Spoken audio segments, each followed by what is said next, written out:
I've ordered for the both of us. No objections, I assume. I'm sure you trust my taste. Okay, let's get down to business. I'm guessing you don't actually have any urgent business with Tartaglia, per se. You just want information, right? Wanna take a guess? Of course you'd say that. You shouldn't underestimate Counselor Tartaglia, you know. That's right. I'm sure you've heard of the Snezhnograd Veche by now. Well, he's busy preparing some paperwork for their next meeting. They'll be discussing yet another extension to Project Stuzha.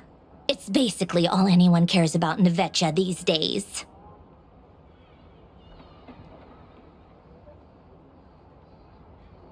Yeah, he's more of the shoot first, ask questions later sort, isn't he? It all started with a very detailed letter that Capitano left for the jester, Piero, before leaving for Natlan. In that letter, he detailed the future arrangements for his subordinates. All of his key people were reassigned to Tartaglia. I guess he'd already prepared to leave us for good all the way back then. But Piero didn't reveal the contents of the letter until the events in Natlan had concluded.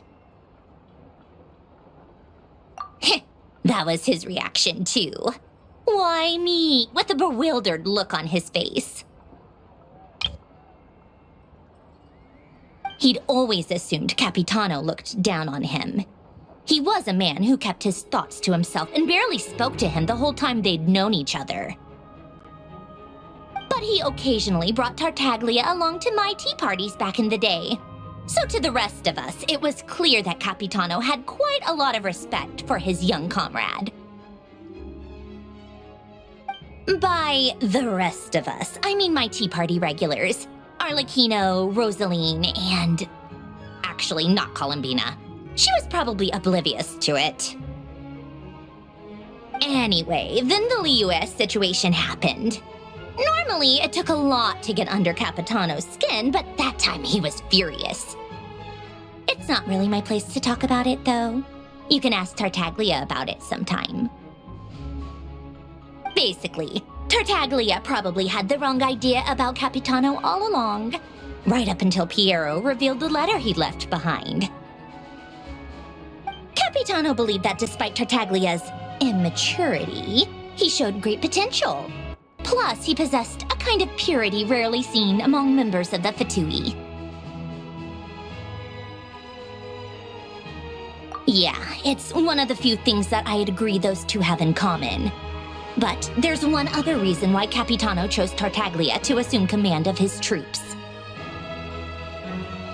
He knew that after he was gone, several of the others would swoop in on his army like vultures. With the ones who stood to benefit the most being the Rooster, Pulcinella, and Regrator, Pantalone.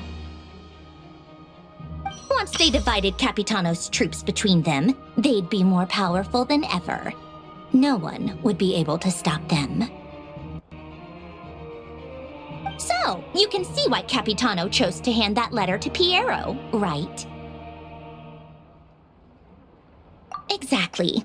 Piero also needed to back a harbinger as soon as possible. And, all things considered, Tartaglia was the best choice.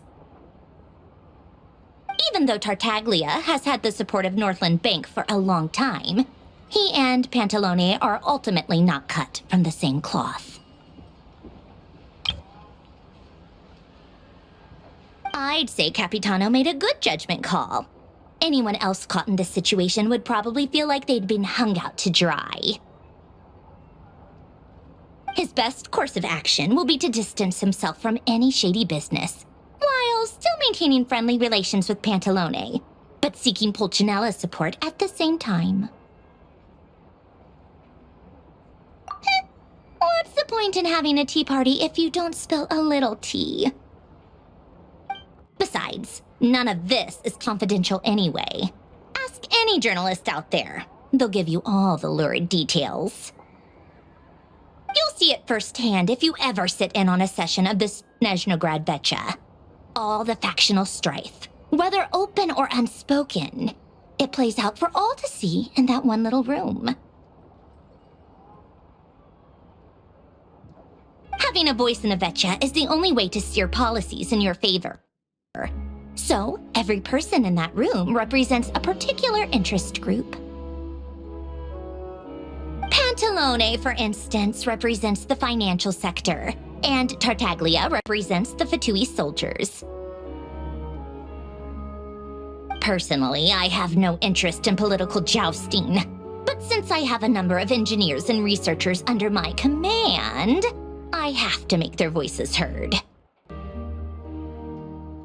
Then there's Pulcinella, the linchpin of the Veche. He represents politics itself. Everything involves him, so nothing can bypass him.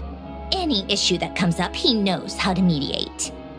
That's what the Tsaritsa values most about him. I'm starting to see why everyone is so frustrated with the way things are, but also powerless to change it. A complex web of interests connects all parties involved, and the Tsaritsa sitting at the top adds another layer of complexity. It must be nearly impossible to come up with a perfect solution. All right, I'm done carrying this conversation. Time for you to answer a question of mine. You must have known that you can get the info you needed from me. So why was Tartaglia the first person you asked to see and not me?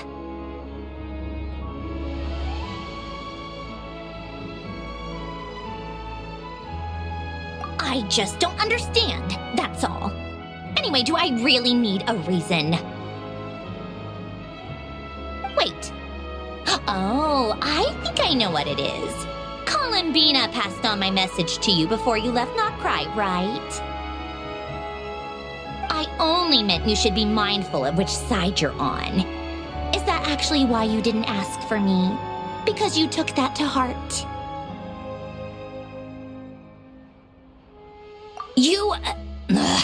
Fair enough. It's not your fault. I blame all these politicians I've been hanging around with lately.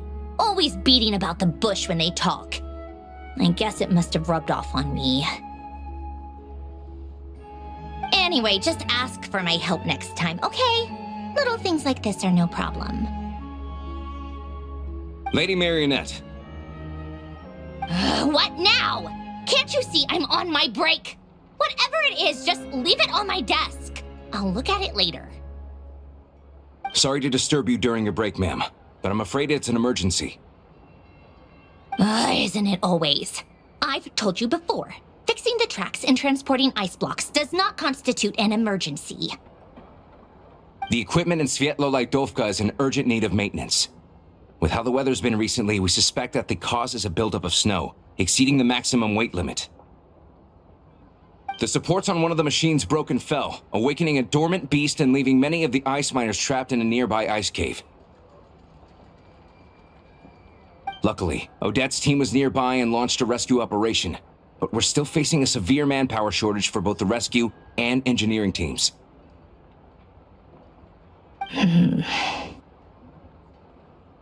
I guess that's it then. Our tea party will have to end here. I'm the only engineer you'll need.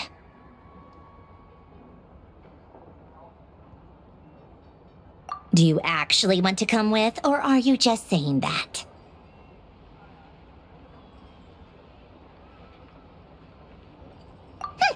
Nice of you to return the favor.